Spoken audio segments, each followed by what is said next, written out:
Hello, everybody. Good morning, good evening. Welcome to our Globe Talk, the power of the collective. I'll just give it a minute or two for everyone to connect.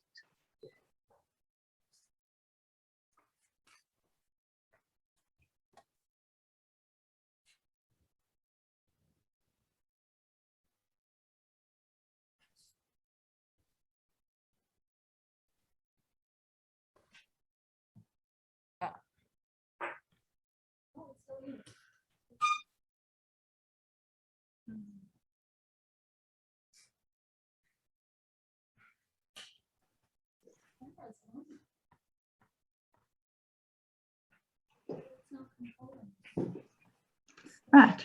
Good morning again to the Americans. Good evening to the South Africans. Welcome to the TCS Globe Talk, the power of the collective, an insight into practical advocacy for education practitioners. Admit another one. My name is Kari Prince, and I'm the International Liaison Officer for TCS Education System in South Africa. I'm based in Johannesburg. Over here. Where's the remote? Do you have it anywhere?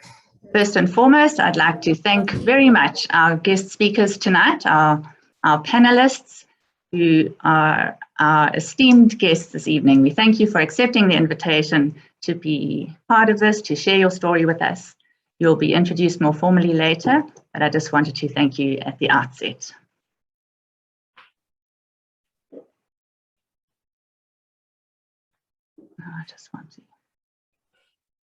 There we go. Patricia Mokino, Dr. Cherrington, and Dr. Starks. So our TCS talks are a series of talks ongoing throughout the year, free talks that are available to everybody within the TCS network and list as the list gets bigger. We invite thought leaders and experts in all sorts of different fields to share their passions and their stories, their best practice, to allow us all to develop as agents of change in our communities. Today, we honor our partnership, the dynamic partnership between the two universities. We have the STADIO Faculty of Education in South Africa, formerly Embry Institute, based at a few campuses around South Africa. They are specifically teaching institute with more of a focus on early childhood development and primary school teaching. We have Pacific Oaks College in California.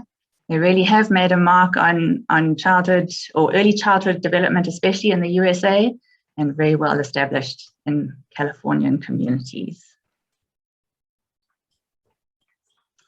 So a couple of tips before we get going. I know these are the technical things that always affect us in these Zoom conversations. Please be aware of muting yourself when you're not talking. Please feel free to use the chat box for any comments or queries that you may have. There will be time to have direct questions during the breakout rooms and any comments directly to our speakers. And then we just ask for your patience with technology. We will have a recording of the session available to everybody who is registered, and we'll be sending that out tomorrow. So today's panel discussion is facilitated by my colleagues, Professor Carlos and Christy Waterman from Pacific Oaks, and Keres Schneider from STADIO Faculty of Education. So if I could hand over to Keres Schneider first, she'll be introducing our first speaker. Over to you, Keres. Thank you, Kari. Good morning and good evening to our esteemed guests, members of faculty, to STADIO School of Education's Head of School, Dr. Browning, staff and students. It affords me great pleasure to introduce to you either this morning and or this evening, the first guest speaker, Dr. Avivit Cherrington. Dr. Avivit Cherrington is a registered educational psychologist with expertise in community development and system-level programs specifically for mental health and well-being. In her current role, Dr. Avivit Cherrington serves as a senior lecturer, a research academic, and the Honours Program Coordinator at STADIO School of Education. She also holds the position of chair of the Community and Social Psychology of the Psychology Society of South Africa, and furthermore serves as a research associate at Nelson Mandela Metropolitan University. Dr. Avi Cherrington's research interests are broad and multifold and include social transformative change through critical education, where her work has focused on enhancing critical thinking and engaged transformative pedagogy in teacher education programs that are espoused at fostering future teachers who are agents of hope and social change. Her expertise lies in critical transformative research, making use of a visual participatory methodology. And Kari, if you would just allow me just to read the beginning of one of her papers that I found to be extremely empowering and awe-inspiring. In her research article, Research as Hope Intervention, Mobilizing Hope in a South African Higher Education Context, the abstract reads as follows. It is written that hope is contagious. Once ignited, it gains momentum and is self-sustaining. My research project sought to stimulate dialogue and critical thinking with second-year education students about what hope and hopeful schools mean to them as future teachers. The aim of this critical transformative study was to explore how the research process itself, that is, engaging the students through multiple participatory visual methods on the topic of hope, might mobilize a practice of hope, thereby mobilizing student-led hope initiatives in the Faculty of Education. And with that being shared, I would like to hand it over to Dr. Avi Cherrington. Hi. Good evening and good morning to everyone present. Thank you, Kerry. Wow, that was quite a mouthful. Listening to that introduction, thank you very much. And I'm really pleased that you enjoyed the article and found the abstract interesting. So thank you.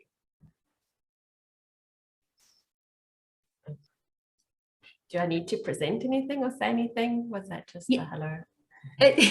No, that was perfectly fine, Dr. Cherrington, and leaving the floor to you for Kari, am I correct that Dr. Cherrington, for the next 15 minutes, if you could just provide an overview, a bite-sized insight into your work around transformation, advocacy, and how the ideas shared this evening can instill exactly what you refer to. You know, against the COVID-19 pandemic, we really are confronted with connotations of often a negative type, and what isn't happening in education versus perhaps what is possible.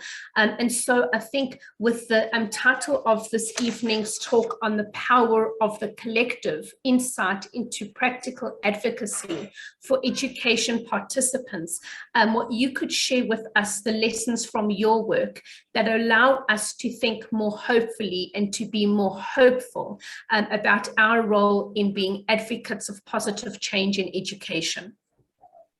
Okay, thanks, Kerry. Okay, so I think I'm just going to talk freely, and I welcome those watching to please start chatting on the little chat forum if you have questions or comments or anything, because I'd like to make it quite conversational. I haven't prepared anything formal. I think to start with, I would like to go back a little bit and just explain that I trained as a community psychologist, and when I did my year of community service, that is really where I learned so much about community and hope and understanding resilience and change in communities. And I would go around to various different community centers and children's homes with the idea that I'm going to help and I'm going to fix and I'm going to heal. And that didn't really happen because of the systems. And you can only work so much with one child or one family to see that more needs to happen on multiple layers and multiple levels. And I felt a little bit lost in terms of my education as a psychologist in South Africa, but I know it's everywhere around the world, is very limited in terms of what we are taught. And we are not taught to look at things on a system or community level. And so it was quite daunting. And that's where I started looking at positive psychology, looking at hope and change and societal transformation. And as I traveled through the communities, what I was feeling and experiencing was a lot of hope and a lot of strengths and a lot of assets. But I was reading that communities don't have hope and that poverty is stripping away all the resources and all the humanity. And that isn't what I was experiencing. And that is where my journey began, looking at hope from an Afrocentric lens to understand what is happening in our communities. Because despite the poverty and the challenges, and there were many, I was still seeing families, and I was seeing humanity, and I was seeing wonderful values, and I was seeing resilience. And certainly I was seeing hopefulness. And that is where my study in hope took me.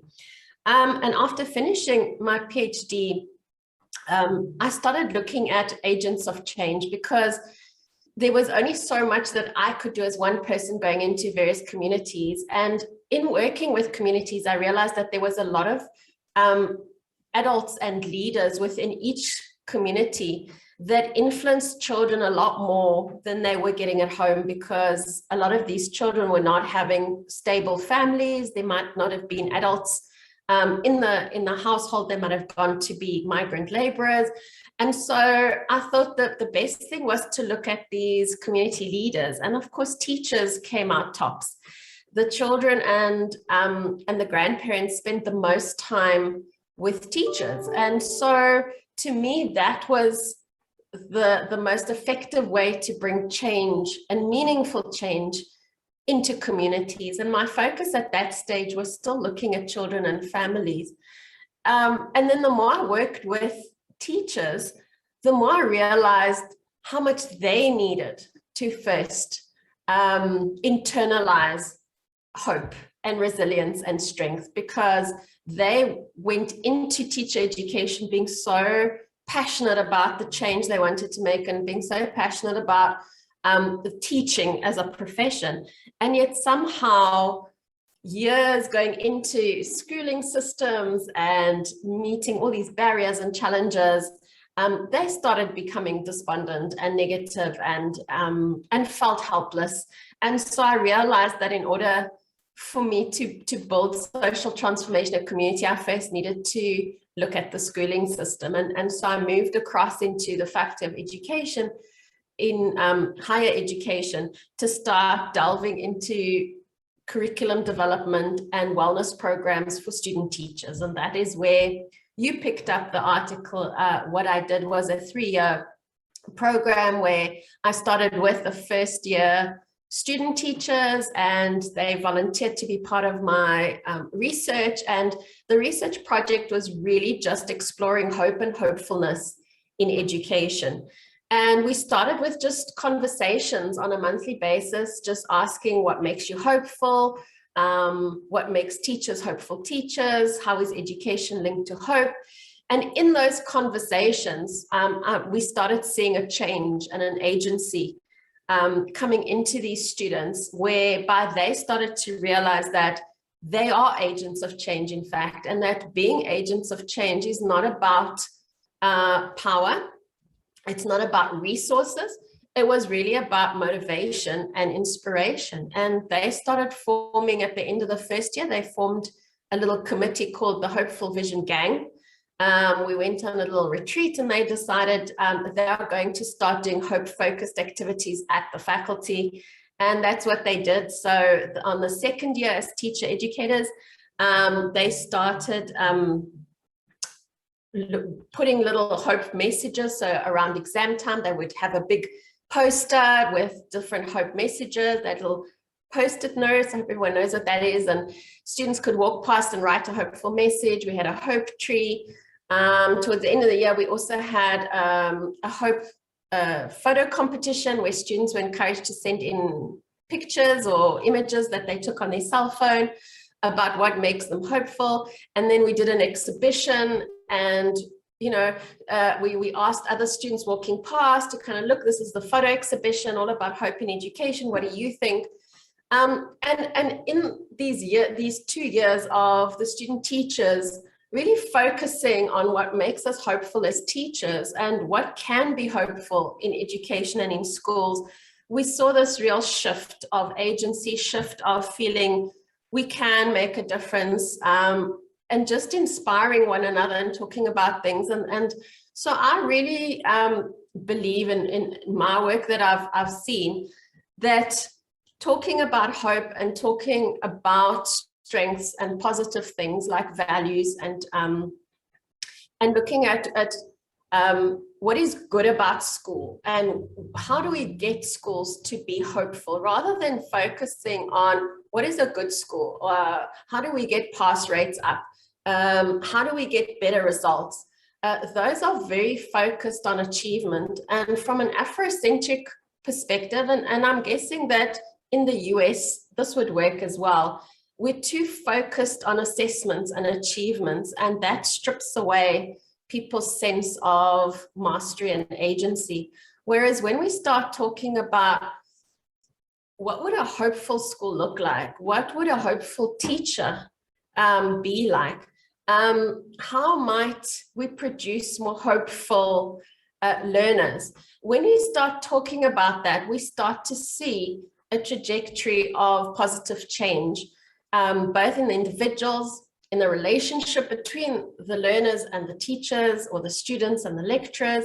And then we start seeing it in the school system as well, because everyone starts thinking in a more positive space, and they start to see what action and change they can bring about. And action and change in terms of agency, in terms of activism, we often speak about it in very big terms, but it really isn't. It's little things. It's things like cleaning up the school and making it pretty. It's things like we had some schools just painting, just getting some paint donated and getting the learners to paint the school, and coming to a beautiful, colorful school made them hopeful. To some, it was just singing, having songs during the day made them feel hopeful. So there are so many ways and so many means, and that is what I like to go around and ask. When I visit schools, I say, what would make your school a hopeful school? Start the conversation there. And that's what I say to my student teachers as well, is, what would need to change for you to be the most hopeful teacher you could be? So maybe those are two questions that I'd like to kind of put forward for you to all think about in terms of moving forward when you're wanting to say, how can I be an agent of change and what can I do differently? Start with those questions, and that will lead you to thinking about change and transformation within you, within your classroom, and within your school community. So, yeah, I hope that's covered it. Keres, that's just sort of a brief overview and introduction to get some ideas going. Thank you, Dr. Cherrington, and many such valuable and honest insights shared that I think offers one much food for thought. And I think, almost a mind shift, that paradigm shift, a mind shift, a doing shift, that I think is almost at the foreground of thinking in ways that are more hopeful. And I think that's exactly what is needed. And I think, what this pandemic has showed is that challenges are certainly locally bound, but they are certainly also global.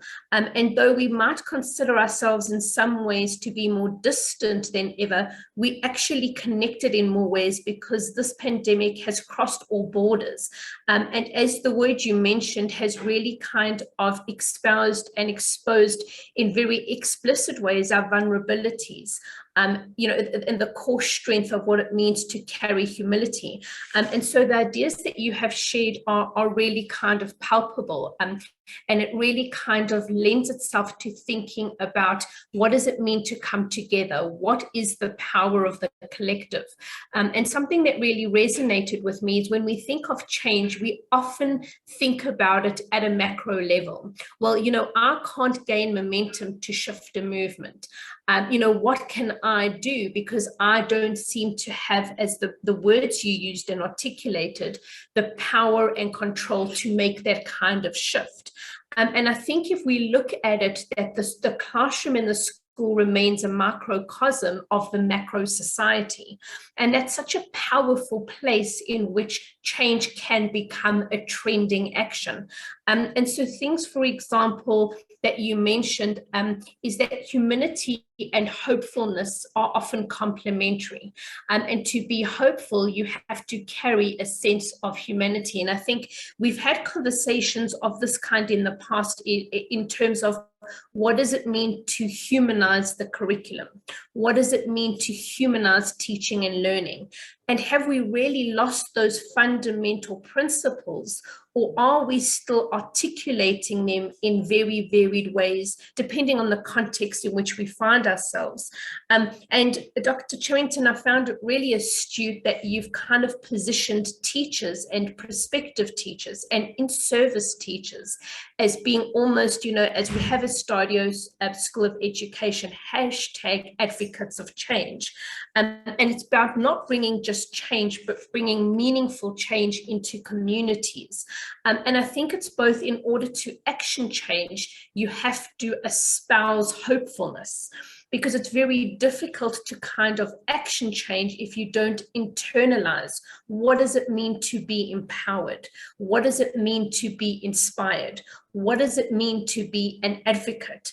And if one can identify oneself as kind of fulfilling that kind of role, you then are able to put into place mechanisms that almost give practice to the way in which you see yourself. And I really like the last two terms that you mentioned, was that of agency and activism. And I think that's really palpable. And so who are we advocating for, and who do we want to advocate with? I think is also really kind of important questions that lend itself from what you have been sharing. And I think, you know, we always talk about resources being space and time and resources.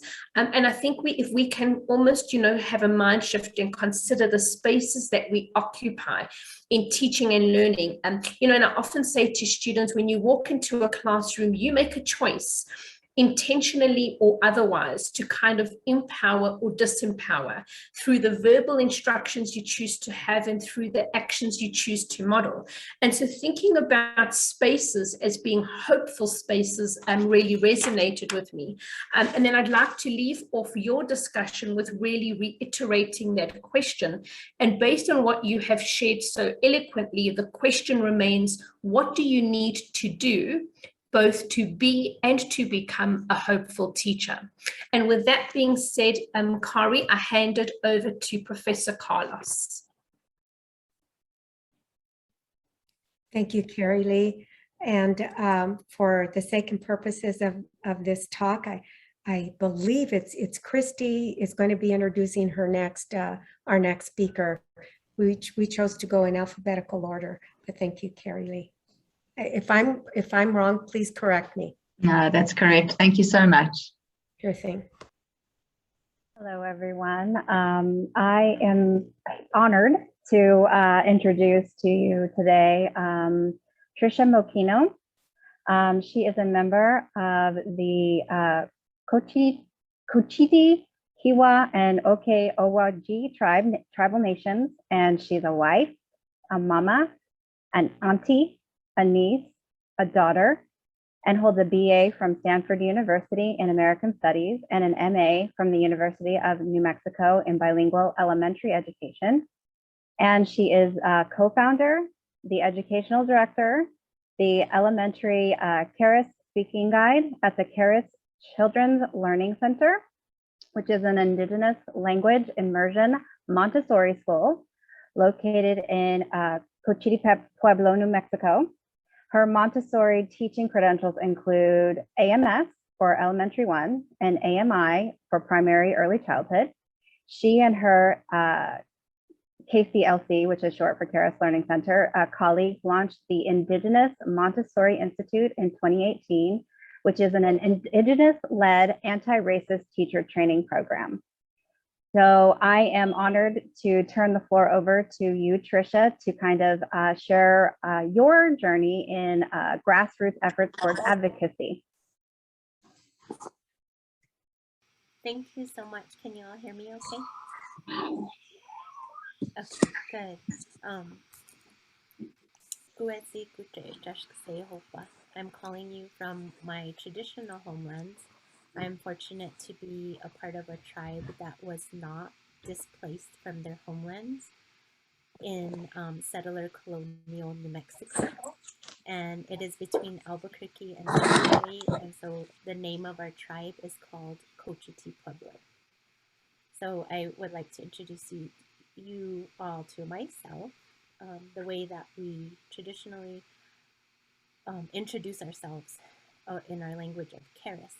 Keres is not the given name of our language. We say Sucha Shewachin.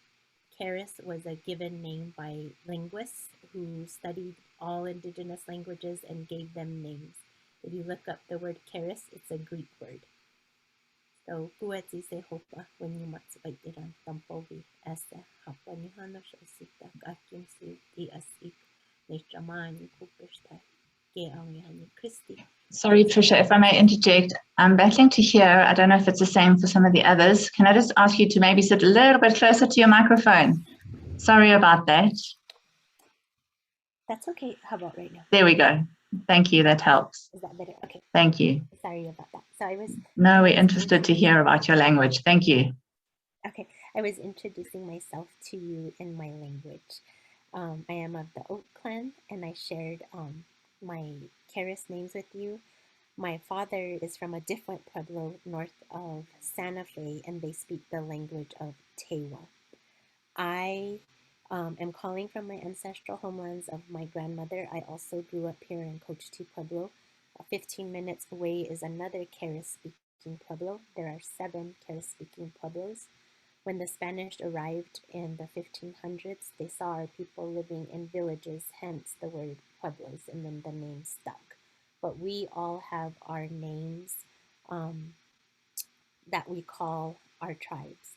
So I was inspired to start Keres Children's Learning Center because of my daughters. My daughters were born in 2004, and 2007, respectfully. And I had every intention of ensuring, it was my hope that our daughters would learn our native language. So I do want to share my screen, if that's okay. And I like to be respectful of people's time. So it's 10:30. I assume I have till 10:44, thereabouts. But I want to acknowledge that what has defined early childhood in America, in settler colonial America, is settler colonialism. We have to acknowledge that our people were already whole. Our people were already whole. We were already raising children in accordance with our creation stories and in accordance with the values that we have around children. So I share this picture right here just to share that this is my grandma. And my grandma, when I had my children, along with all the other elders in my community and in my family, were giving me advice about how to raise children. And that was a whole domain that was new to me because of being a new mom. And I shared these sunflowers with you all because sunflowers are the flower that is in bloom right now.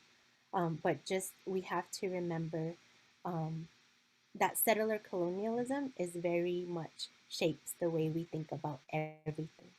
And so we have to remember that settler colonialism, colonization, is not an event that happened in the past. For Indigenous people, it's an ongoing event. It's ongoing violence, and this violence still appears in early childhood. So when we talk about the ways in which early childhood or anything is studied, we have to acknowledge that settler colonialism, Western thinking has fragmented everything. And we have to remember that Indigenous languages were a whole way of being. Everything in that Indigenous language, there's embedded Indigenous knowledge systems about food, about survival, about how to care for children, about just everything, a way a people survives, the worldview, and their connection to the lands that they were born to, were born for. So there's not all this separation.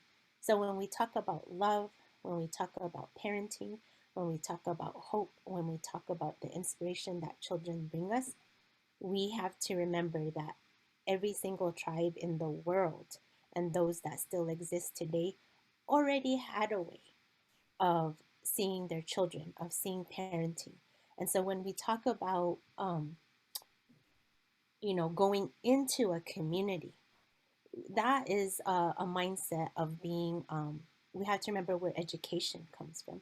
And education is really about white saviorism. It's about settler colonialism and the way that here in the United States, we as an Indigenous people were displaced from our lands.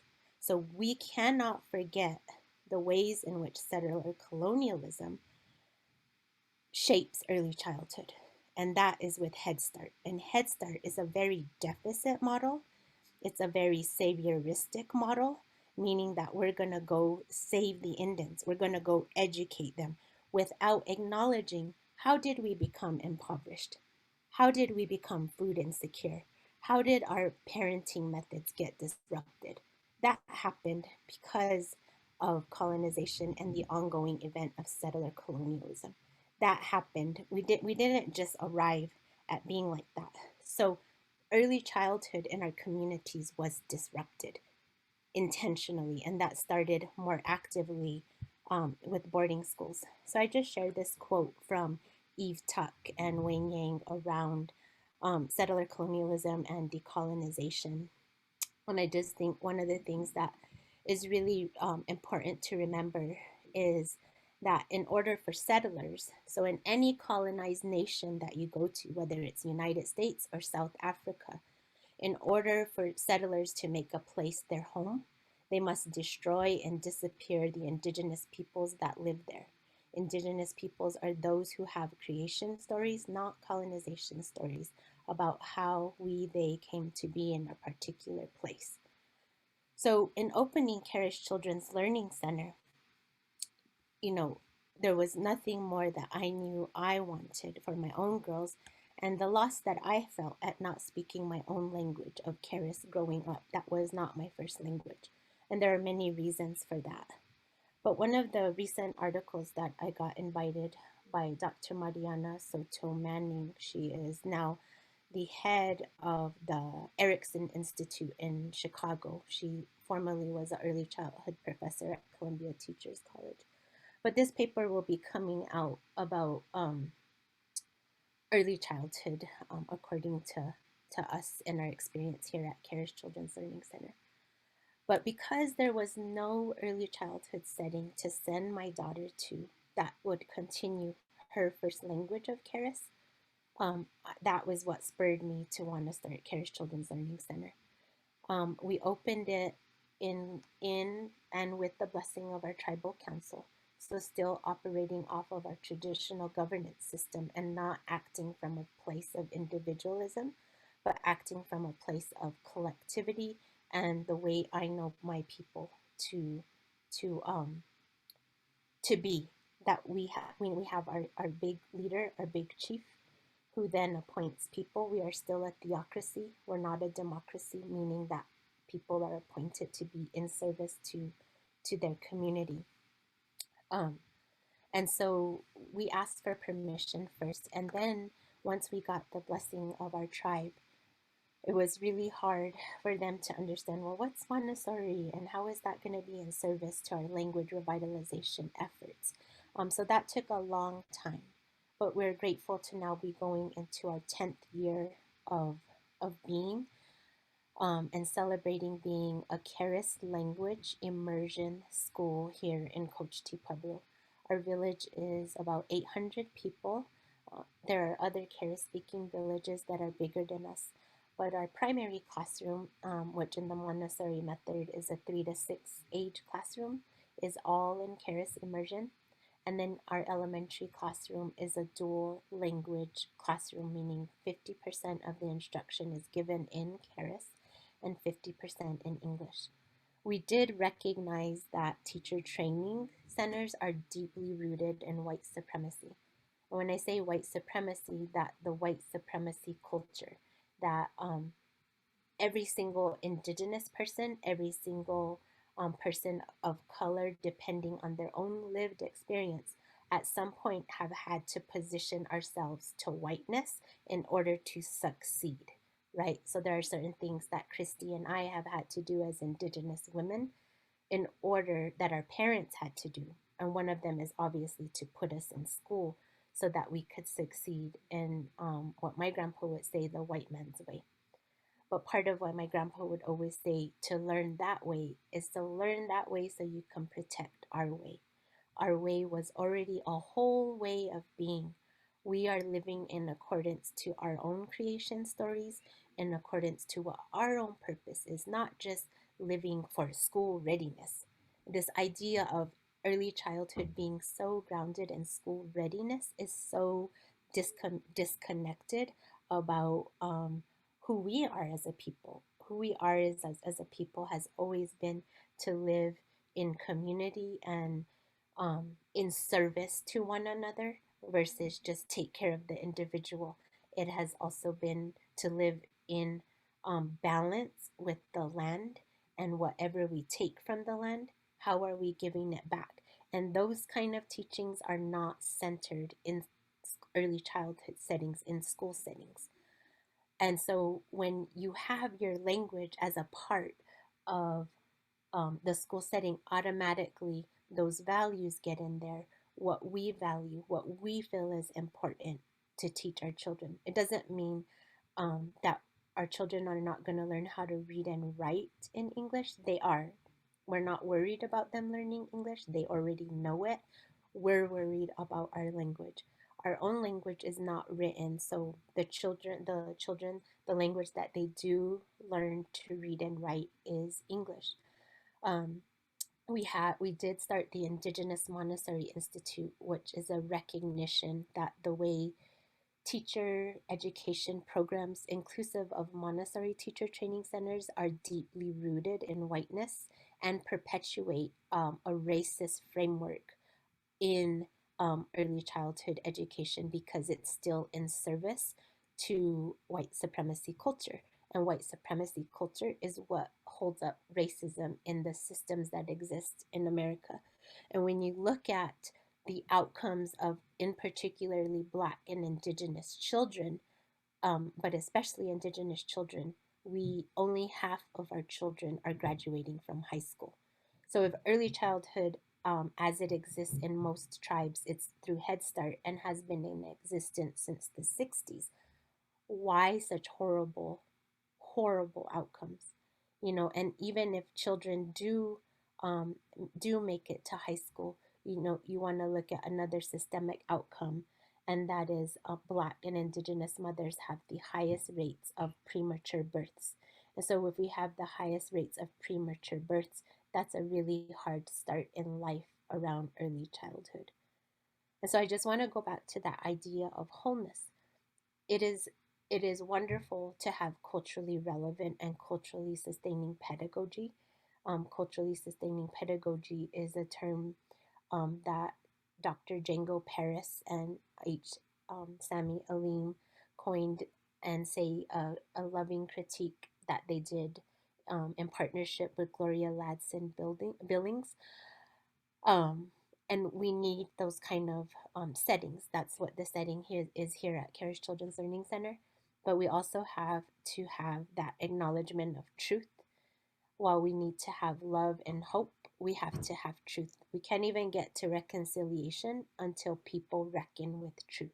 And we have to reckon with truth and look at the ways in which early childhood and education has come into our communities, and particularly this idea of home visiting here in New Mexico is very based in like white saviorism and was started down in Las Cruces with nuns.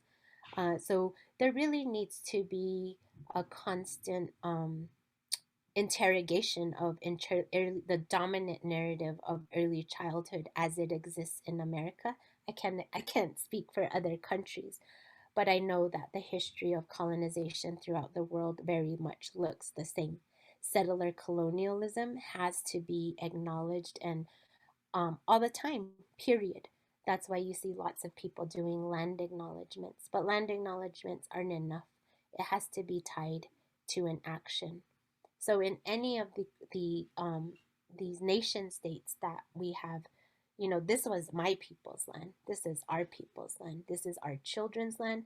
Any money that is made here, any resources that are made here, the fact that we're in an independent school, that we have to be a nonprofit and still apply for monies, those monies rightfully belong to, I would say, Black and Indigenous children in the United States. How are we using that money and those resources to change early childhood to be in service to Indigenous children, in service to Black children? And I say Black children because they descendants of the enslaved who were brought here forcefully. So I want to thank Christy. Thank you for inviting me to this talk, and I'm really excited to learn and share with all of you. And I just thank you again. Thank you. Thank you, Trisha, so much for that. Obviously, that's particularly meaningful for me to hear, and hopefully for others here who may have not heard it before, or maybe can resonate with themselves wherever they are. So I thank you very much for sharing that. And now I will turn it over to Professor Carlos. Thank you, Christy. And I would just like to say again, good morning, good afternoon, and good evening to everyone around the globe. And it is now my great pleasure to present our very own Dr. Mary Starks, who is a Los Angeles native and currently serves as our Bachelor of Social Work Program Director, Administrative Faculty at Pacific Oaks College. Dr. Starks, educational background includes a doctorate degree in organizational leadership from the Chicago School of Professional Psychology and a master's degree in social work from California State University of Long Beach. Dr. Starks' professional background of over 27 years includes extensive experience in community-based work in South Los Angeles communities. More specifically, she has over 27 years of experience in program development, youth development work, community advocacy, and developing mentor programs, workforce development, community organizing, and serving on various community steering committees. Without further ado, it is my great pleasure to introduce to everyone Dr. Mary Starks. Thank you, Dr. Carlos, and it is a pleasure to be here today. Thank you for the invite. I did prepare a PowerPoint presentation just for visual. Folks can actually see the information. Sometimes that's helpful. So if I am able to share this PowerPoint presentation, that would be great. Let me see. Here I go.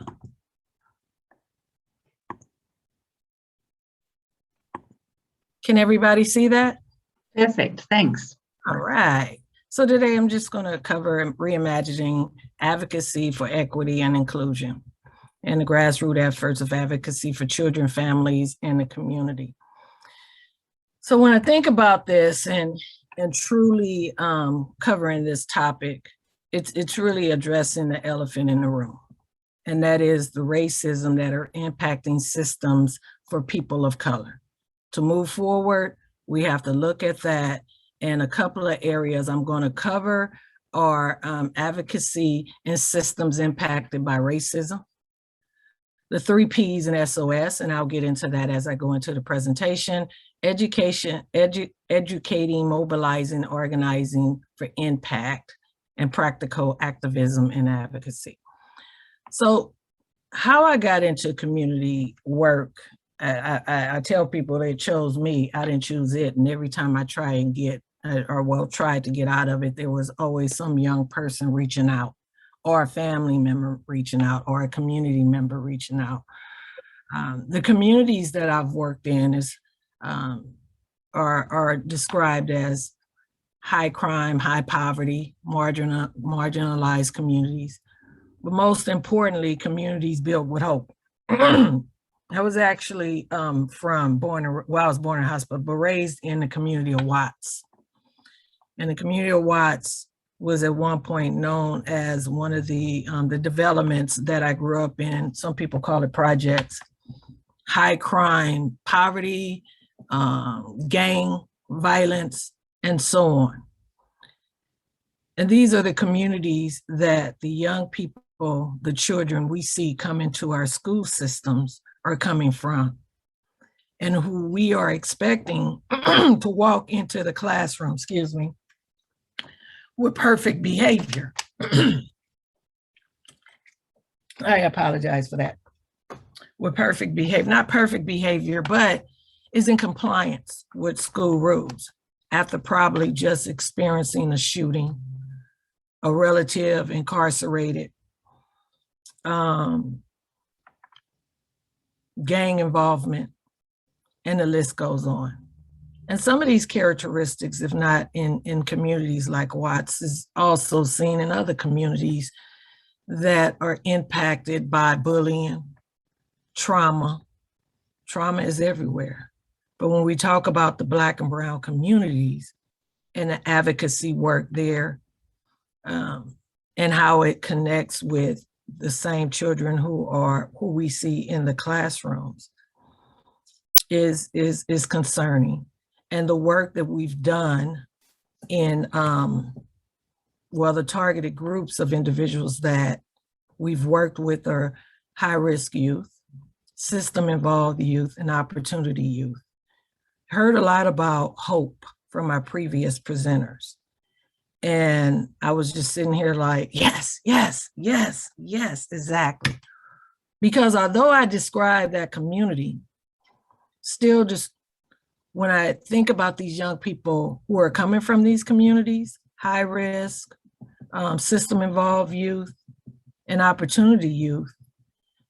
And opportunity youth, for those who may ask, what is opportunity youth? These are 16 to 24-year-old young people who are our potential and have opportunities to succeed.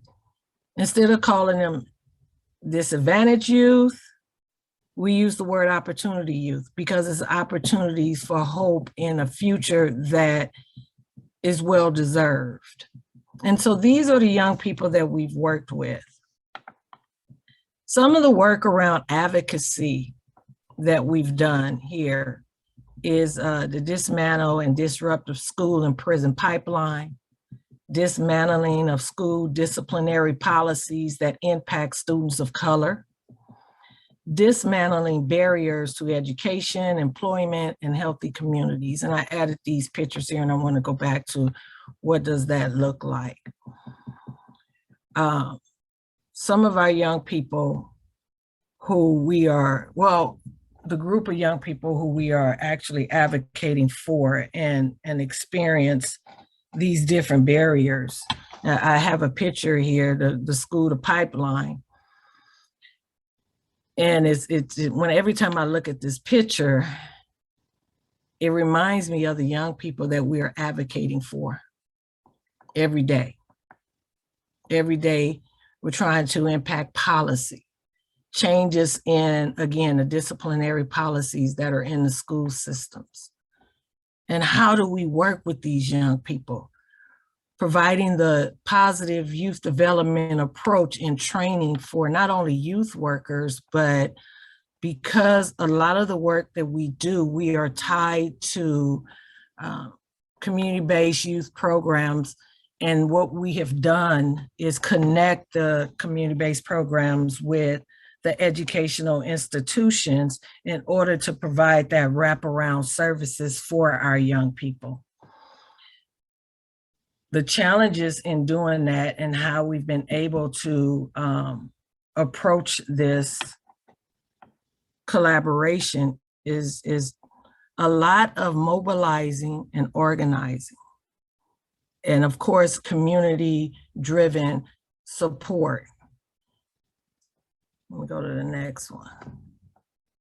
And so, as I mentioned, strategizing, mobilizing, and organizing, which includes collecting the information. And I'm sorry, you guys, I'm going through this and I'm so involved in this, and let me take a step back and really try and explain it in a better approach. So, working in South Los Angeles, a lot of the challenges that our young people have faced, again, is the school to pipeline issues of being removed from classrooms, suspended from school.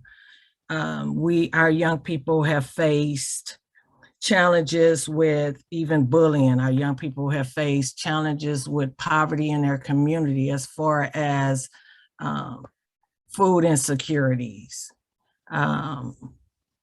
housing insecurities, employment issues that has impacted our young people and their ability to succeed in schools. And so what we've done in the community is provide different type of resources through collaborations in order to support young people as well as their families and within the communities. And what this involved is providing a platform for community members as well as our young people to be able to develop in such a ways to find their voice in advocacy to make sure that the resources that are needed in their communities are available.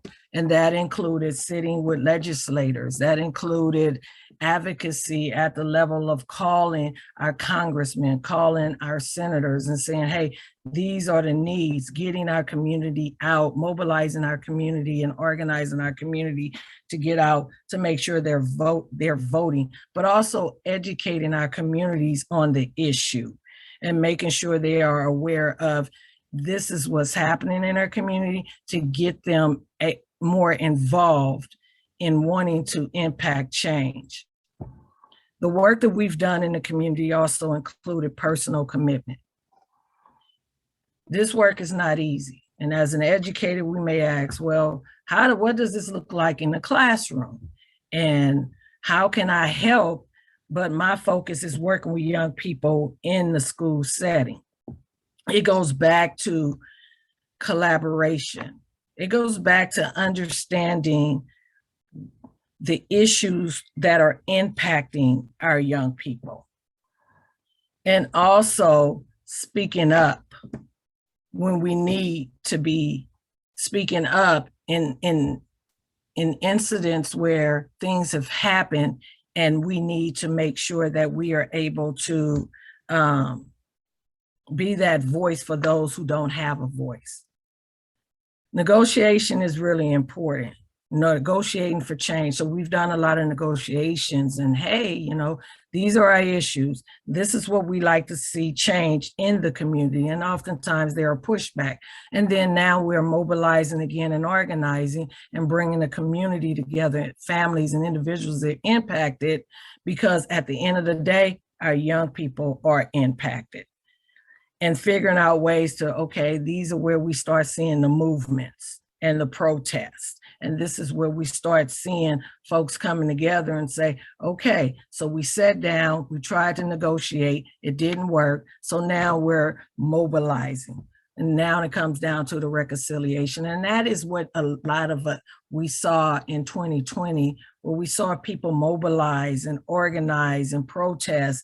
And we started to see change in policies. We started to see change in services and approaches to working with communities of color.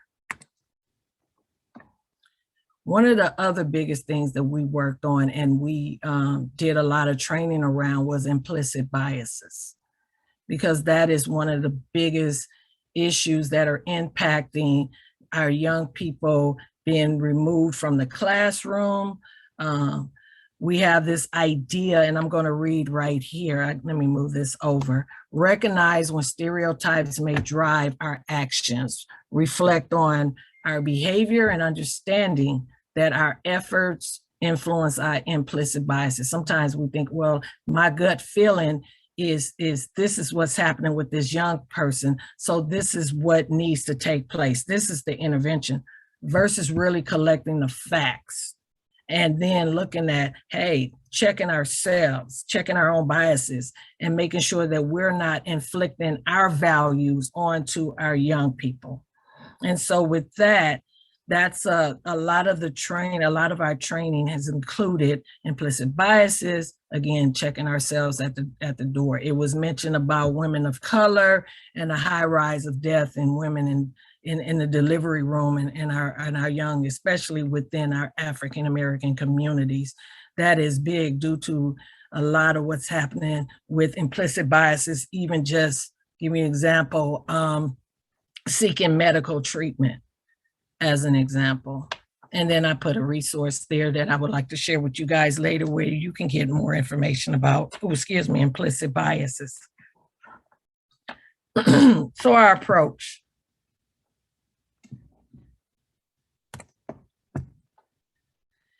Everything that I mentioned and everything we do, and if you walk away from anything else from this presentation, scratch the beginning of my presentation on some of the eras, but this is so important right here. Positive youth development approach, the 5 pillars of change. First thing, as an educator, as a youth worker, as a leader, we have to understand what is our purpose. What is it that what are we doing and how are we going to do it? And what is our why? Why are we in this work? Because our why is going to carry us through. We have to understand that why. How are we doing it? What are the processes?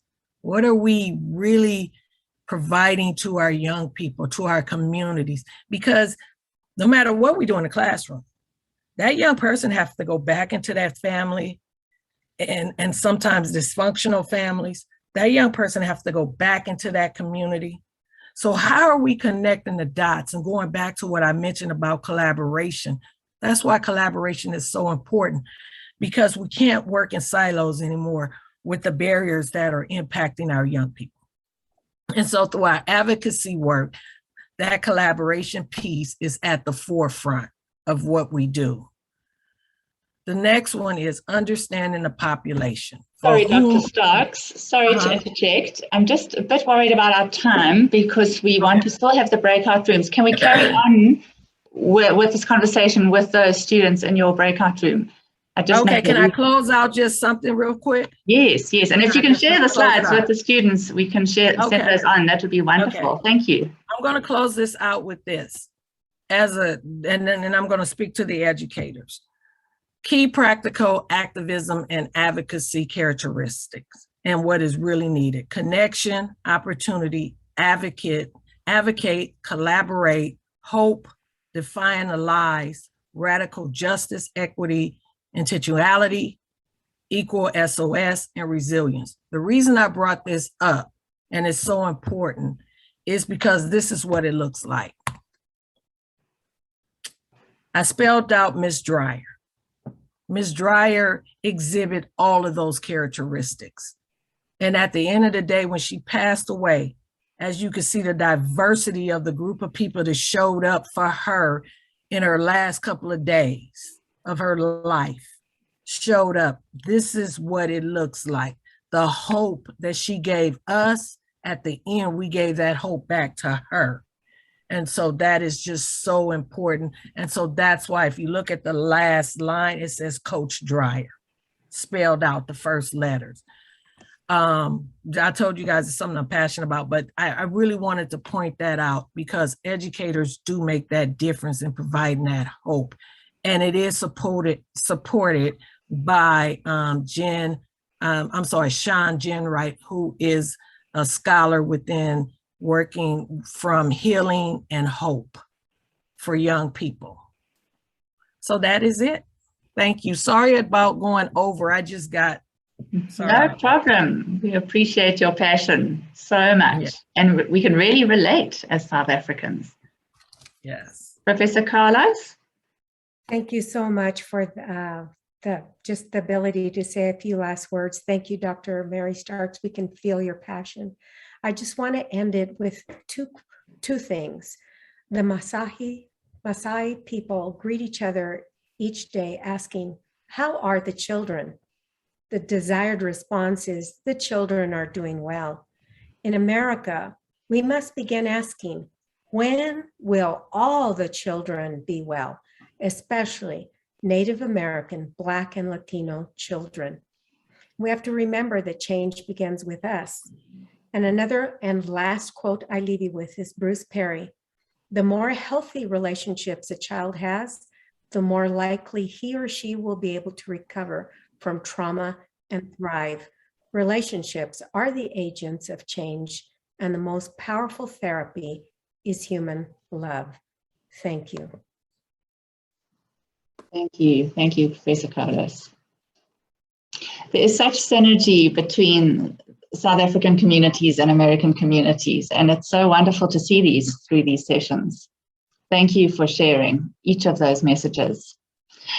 I know we are a little bit tight on time, so we do still want to have our breakout rooms just to go a bit deeper into each of those stories. So we're going to have 3 rooms and ask participants to join whichever room they're interested in, just for 15 minutes. And then we'll close that and come back into the main Zoom room and just ask each of the speakers then to share the main pointers from those conversations or anything in particular that stood out for them to add to our combined dialogue this afternoon, this evening, as we close off together. So I'm going to open all the rooms now, and we'll see you then in 15 minutes time.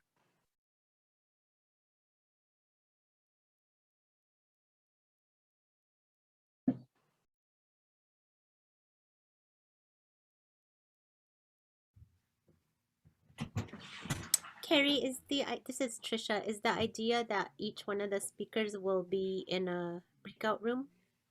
So just so we don't all end up in the same. No, of course. We're going to break out into the order that you all introduced yourselves. So room 1 would be Dr. Cherrington. Room 2 would be you, Trisha. Okay. Room 3 will be Dr. Starks. Sorry, of course.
Leanne, I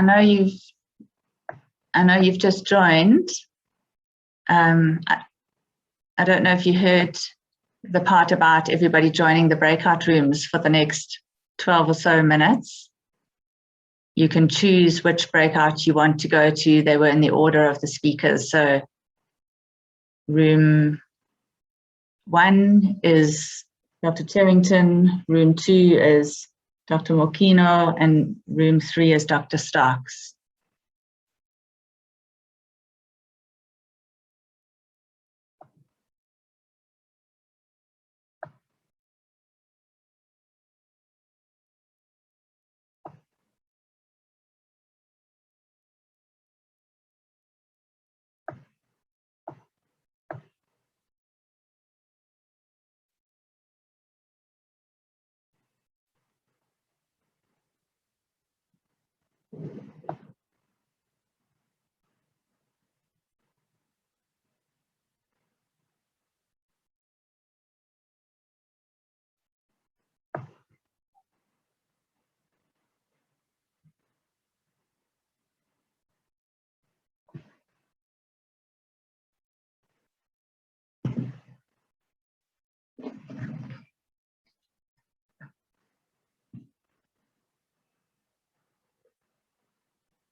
Welcome back, everyone.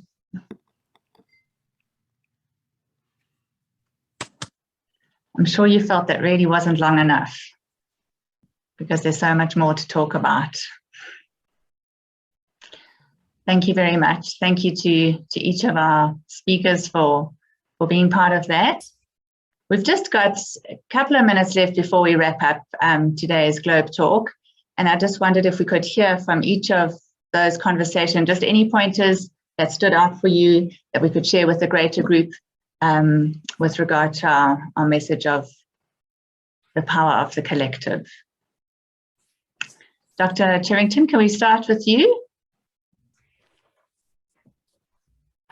Thank you very much, and thank you to the two Keres that joined me in my conversation. Okay. I think, Kari, for me, the key here is that I think we all talk about collaboration and the collective. And for us in our conversation, the big idea is about language and discourse and how we need to be so mindful as educators and community developers of our bias in the language that we use and start shifting the language. And so for me, this is sort of one key message, is that we often talk about collaboration and working together, but I want to shift that to the word connectedness. We connect around a shared vision and a shared goal and a shared humanity. And that is what drives the activism, because we all want the same outcome. And to me, it's about feeling connected to other people has so much more than we working together. It's about I'm seeing you and I'm respecting you, and I'm being me and you're being you. And together we share the sense of being, we share this moment in the present. And that carries a lot more in terms of change. When we start really seeing and being acknowledging and respectful of one another, that is the starting point.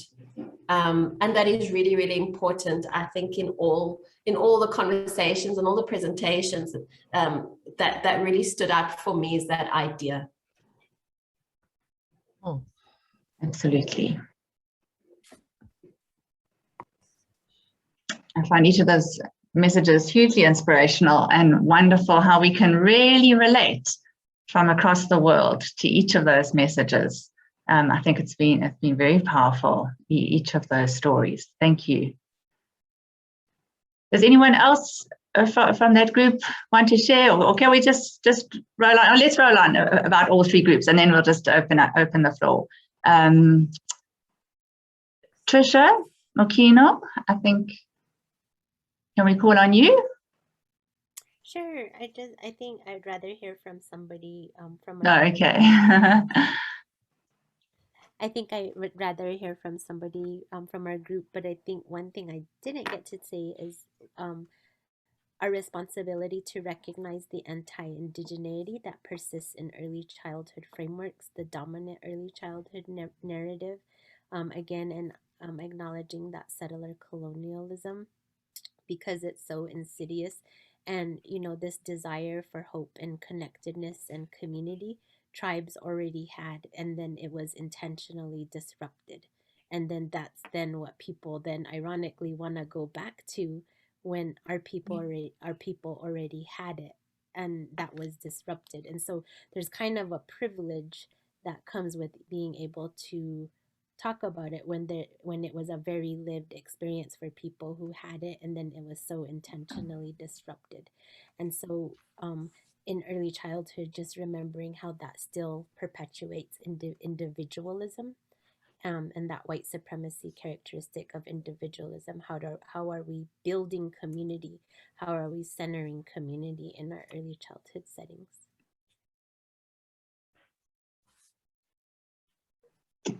And that relates to the Ubuntu that a few people were talking about in the chat box. The Ubuntu, the collective, we are one together versus the individualism. Very powerful connection. I find that problematic though. I find Do it you? I find it problematic, not the word Ubuntu, but I find it really problematic and disrespectful that how we appropriate that word from that tribe and from that language, and how we use that in service to our needs. But how is that tribe able to use that word Ubuntu and use it for their own children? I think we have to be careful that we don't just pick and choose what is good for us and in service to us. How is it being used by that people that own that word, that own that language, instead of us culturally appropriating it? Absolutely. I think it just helps the South Africans probably relate to what you mean about not the individualism. No, but thank you so much. If I would like maybe just to comment. Yes. Thank you for the opportunity. I think I find the discussion very fruitful, being a student myself and being a social worker within a school context. Because at the end of the day, regardless of where we are situated, we have universal commonalities or similarities, and we have illustrated that so perfectly with regards to the discussion today. And I would like to latch on in terms of the Ubuntu concept of omgee, the strength-based approach in terms of our teaching. And often also with regards to our adversities that children experience within the classroom. So often we will find that our teachers don't connect on an emotional level with the children because of their own experiences, whether they were exposed to any adversities or not, or whether they are able to empathize with the child.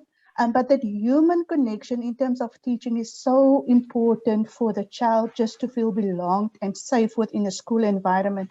Now, if those settings are not secure or not set, learning is difficult to take place. Teaching is difficult to take place because if we look at the previous or within terms of the apartheid system, I'm sitting with my own child and I also have my sister's child, but the one already has subject choices to do, and the other one, the school has to not yet, and they are exposed to two different schooling streams, the old Model C schools as we know it, and the public school, in terms of the disadvantages with regards to the two learners within the same household, one being on top and one being at the bottom, and the disparities in terms of emotional maturity and accountability and self-directed learning.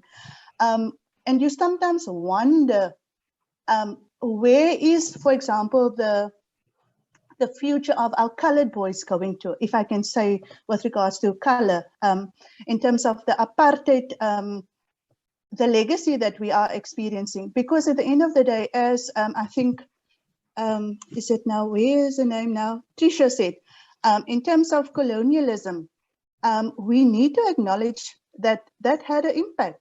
And we need to have an open and honest discussion without feeling, sensitive about it, because only when you acknowledge the challenges are you able to move forward in finding commonalities, because it's fine to have commonalities, but a commonality without human connection or emotional connection is not a connection, a true, authentic connection.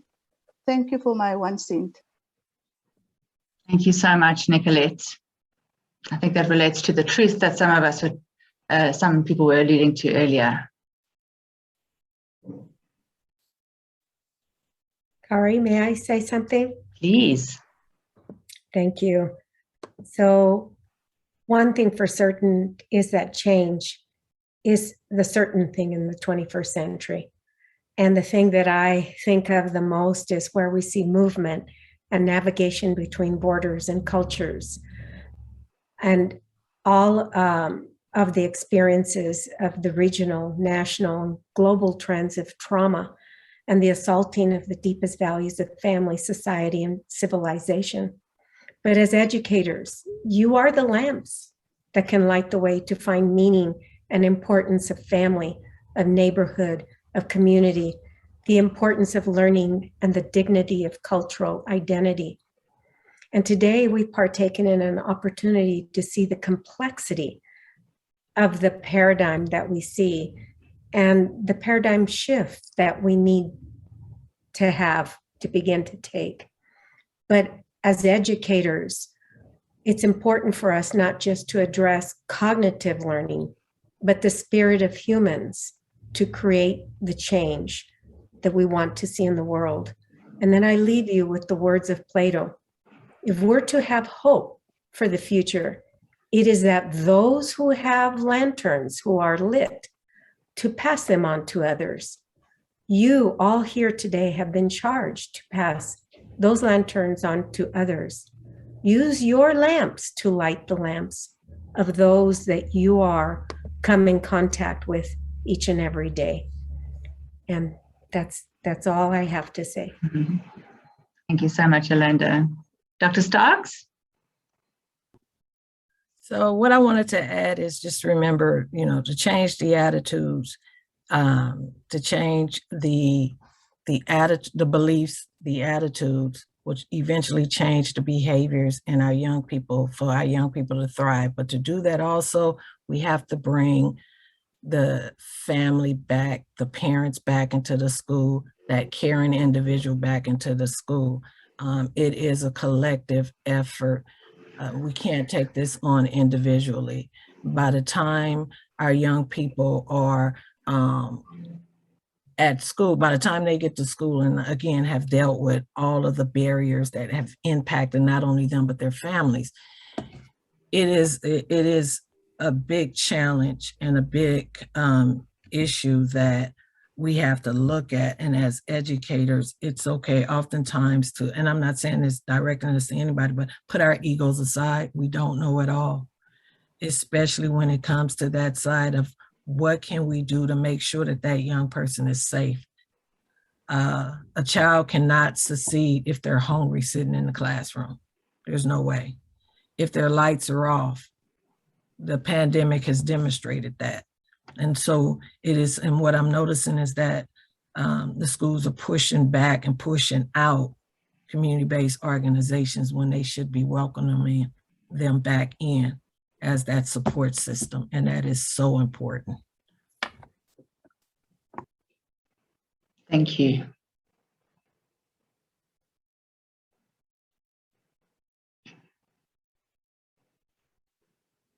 Thank you to each of you for opening your hearts today. Everybody, not only our speakers, but all those participants and everyone listening in, you all have a heart. Please keep those lanterns burning. If anybody's interested in some more collaborative or connectiveness, we have lots of opportunities with TCS. This course coming up in the next while is just one of those to connect with students all around the world, in Europe, Mexico, and America, and South Africa. Anybody of you is interested further, but otherwise I'll also be sending out the recording of tonight, as well as some resources from each of our speakers to share with you all tomorrow and to share with your colleagues and friends. But thank you everybody for being involved tonight. Thank you to each of our speakers. Thank you from the bottom of our hearts. Until next time, bye-bye.